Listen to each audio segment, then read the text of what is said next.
Following is a brief summary of our 2-week Jackson family holiday in Knysna. It's where the boat was pretty much anchored for 2 weeks on the lagoon, and then the rest will be sailing to Cape Town. Aaron doing some wakeboarding at the heads, wakeboarding and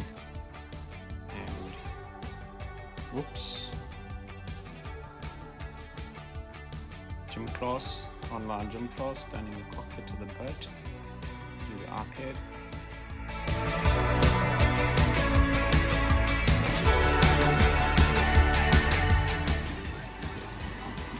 Ross showing his youth surf or wakeboarding based.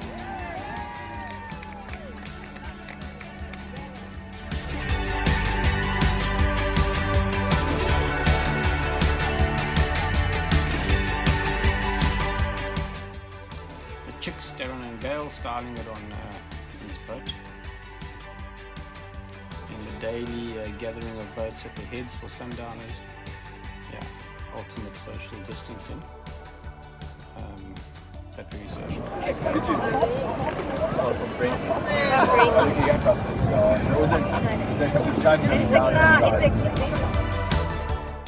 Robin and Terran's posse on the lagoon. Not too shabby.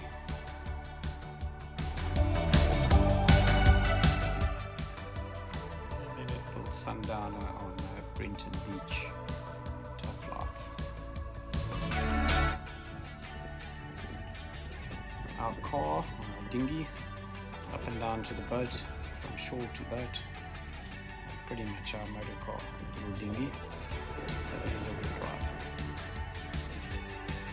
And then the preparation started. Ian Fuller helping us with provisioning the boat, pick and pay, some route planning, checking the wind out.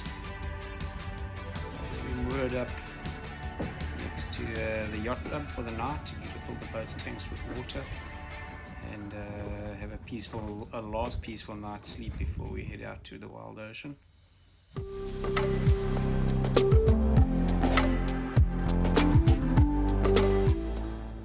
And so at first light the next morning we headed out the heads.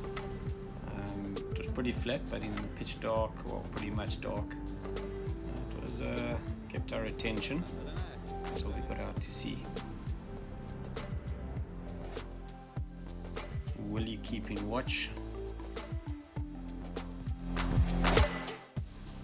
but he soon got bored of that and he went and rather watched the wildlife through the binocs.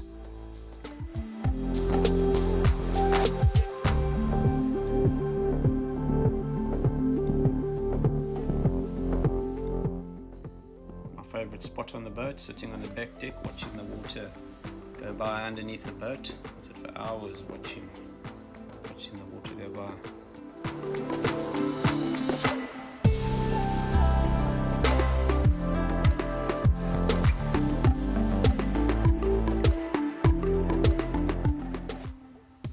Just to give you a bit of an idea of the rock and roll, the sea might look flat on a camera, but it's difficult to capture on camera. An idea of the rock and roll for 3 days continuously. Sunset on day 1. Always good sunsets going west. So yes, our intrepid crew. So I was just wondering who's keeping watch.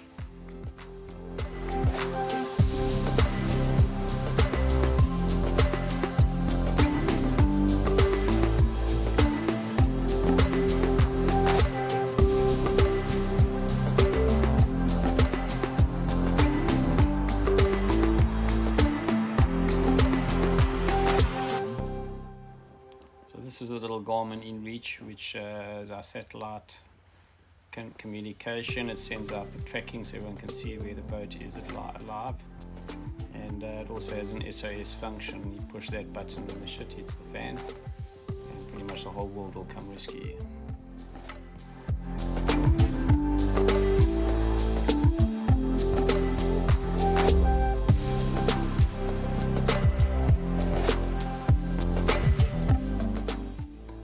Town day 2, and approaching Cape Agulhas, which is the separation between the Indian Ocean and into the Atlantic, the Chuck-in-Philly Atlantic Ocean.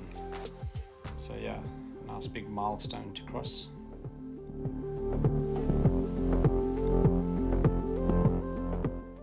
So the next few clips shows how we monitor shipping traffic. So we use the AIS system, which is an automatic identification system.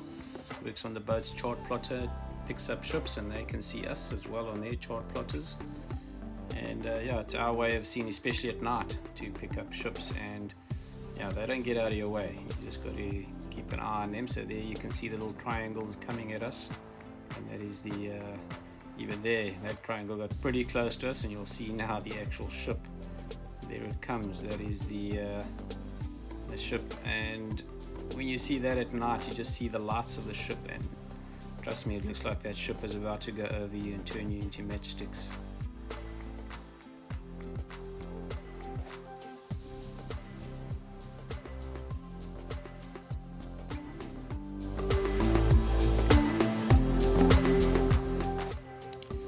Another ship that was going past us, and you can see how it's bashing into the waves, and that's why we sail downwind, because our little boat into that ocean was going to struggle a lot more than that ship.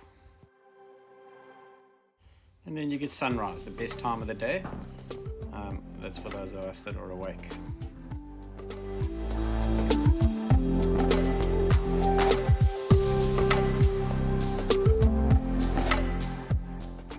So us, the crew, we decided to pull into Knysna for the night, take shelter from the easterly winds, which was due to kick our asses on the way to Cape Point through the night. So we decided to have a nice peaceful night and anchor at Knysna, which was very pleasant.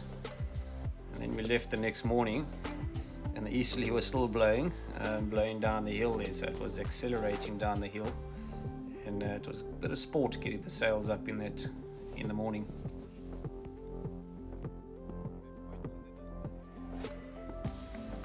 Clip in the distance, the entrance to False Bay, and off to our starboard side, right to the right side for the non-nautical minded. On our right side is Hermanus. Willie doing some taping some rough edges to protect the spinnaker from ripping on them. Yeah, the spinnaker helped a lot, but it also gave us a bit of sport later on.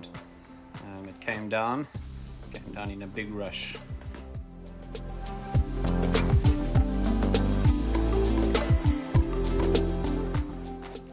Rounding Hunclip and into False Bay, the breeding ground of the great white shark.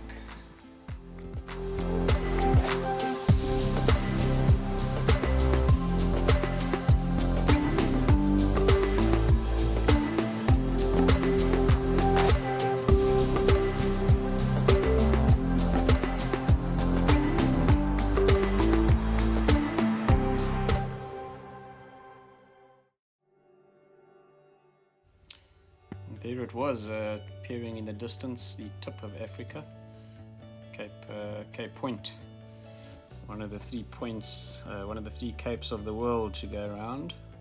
So that was one cape. The other one is Cape Horn, South America, and then Cape Leeuwin, the bottom of Australia.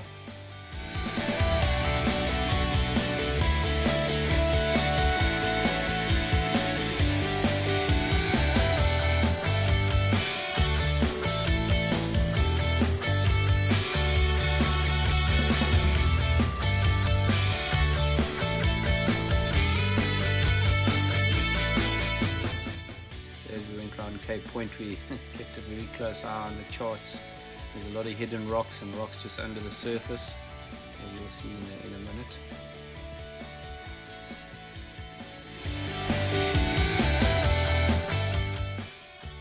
Bucket list stuff, very impressive.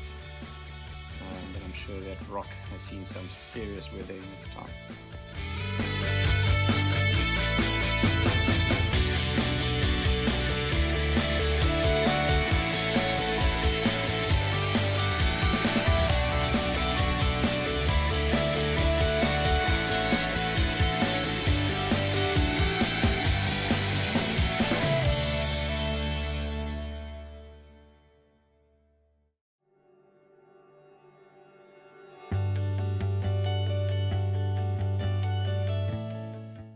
that was it around Cape Point on a good day. We were watching our starboard side, and on our port side was this rock submerged, which I couldn't really see. No, it's not the Loch Ness monster. It's the Cape Fur seal welcoming us to Cape Town. For such freezing water, the sea is alive with wildlife. Birds, seals, we even saw sunfish. A sunfish is very rare, and we saw quite a few of them, very impressive. It's Komiki Lighthouse, and in the distance, the back of Table Mountain, looking through Hout Bay up to Table Mountain. Chapman's Peak Drive, very happy to be looking at it from a boat and not running two oceans grinding up that hill.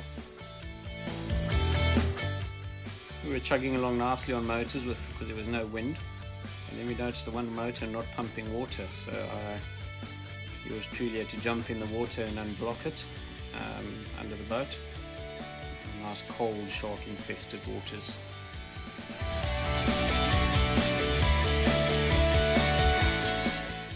Around the Sentinel from Hout Bay, and there it was, Lion's Head, Landudno on the starboard side. Yeah, very impressive. Cape Town is, no, it's not too shabby, huh?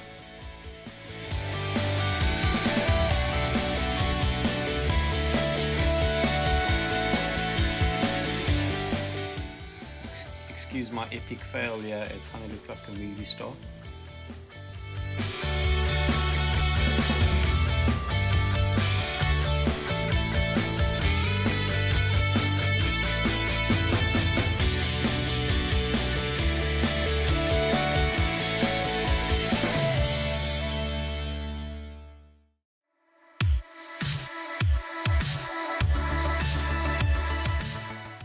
Mark also failing at the movie star look.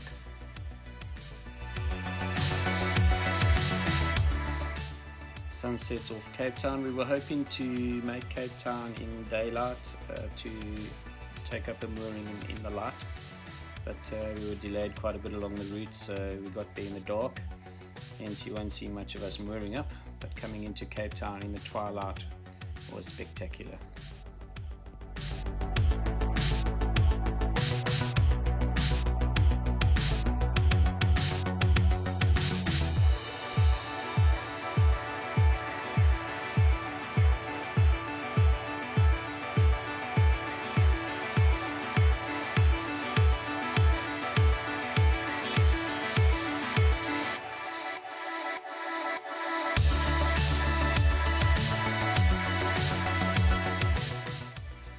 Safely tucked up at Royal Cape Yacht Club under the big rock, and then straight to the marine supply store to go and spend a shitload of money. Nothing is cheap in boating. And the family came to visit and see what this madness is about. At the end of every day, the obligatory sundowner. Thanks, that's all folks.